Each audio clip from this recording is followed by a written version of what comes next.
en masse kendte YouTubere, og jeg har spurgt dem alle, om jeg ikke må få en house-tour. Jeg er nemlig super nysgerrig på, hvordan mine YouTube-kollegaer de bor. Og vi starter lige her ved Komkim. Hej Morten. Må jeg smide min jakke og bare sådan følge mig hjemme? Ja, okay. Du kan lægge den pænt. Vi kommer ind i entréen. Eller hallen, det bestemmer du selv. Bliver det en hall, når der er en trappe? Ja. Eller er det fordi, det lyder sejere?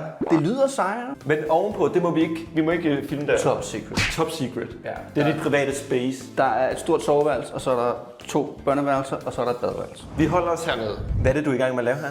Det er det gamle køkken. Vi har lavet et nyt køkken, som vi kommer ned til. Okay. Men det der, det skal være et badeværelse. Ej, jeg kan se, I skal have badekar. Ja. Nej, jeg vil også have badekar. Jeg kan ringe til dig, når det er færdigt. Så kommer jeg bare ud. Og så ser det, ikke? Det er jo så køkkenalrum.